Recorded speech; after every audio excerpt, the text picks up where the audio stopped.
Okay, one of my favourite topics to talk about now is doubles. If you're anywhere outside the UK, this is probably called a bank shot. Now, to make them consistently, you need to get a feel for angles. I think if you've got diamonds on your tables, then you can use manual calculations to work out where to contact the object ball to pot it.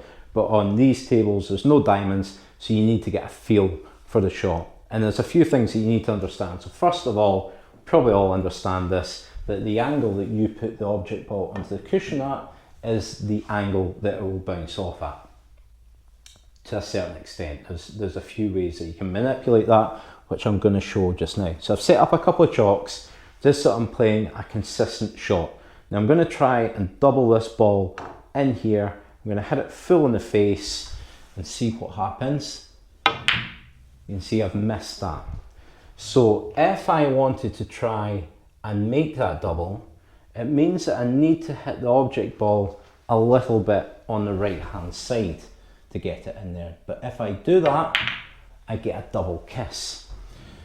But there are ways that you can still make that shot. So it might not look like it's possible, but there are ways that you can make that shot. The first that you need to understand is that the cushions are made of rubber and you can press them in. Now, the harder you hit a shot, the more the ball is going to press it in, and the more it will straighten up off that cushion. Now, my cushions are quite old, they're quite compact now, so I don't get as much play with them as I used to. But what it should mean is, if I hit this ball harder, I can make the object ball indent into the cushion and hopefully square up enough that I can pot it in there.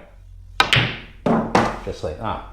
So that's not the easiest on my table because it is a little bit older and more worn. What is a bit easier is putting some spin on the cue ball to manipulate the object ball. Now, what happens here is up for debate.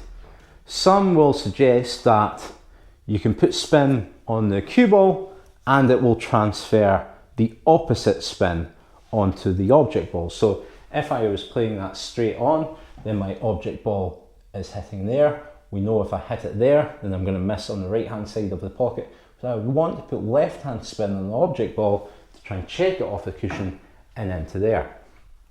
To transfer left hand spin onto the object ball, I need to put right hand spin on the cue ball. So I'm going to hit this cue ball on the right hand side, and you can see I've manipulated it in much more than I could with speed. I actually potted it in that part of the pocket.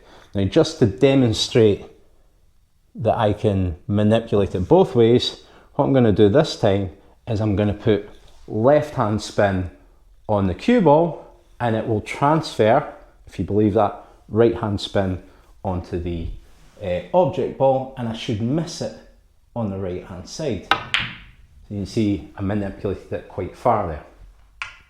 So that's what happens if you believe in transfer spin. What I believe happens, and transfer spin might happen, but what I think is more likely is that deflection happens. So my cue ball, if I put right hand spin on it, is rotating that way. When it comes into contact with the object ball there, it doesn't just hit it and then they part ways like ships in the night. It is still rotating like that. So instead of the object ball hitting there, I believe the cue ball is throwing it off so it hits there, giving it a better angle to get into there. So I'll play it one last time and let me know what you think's happening.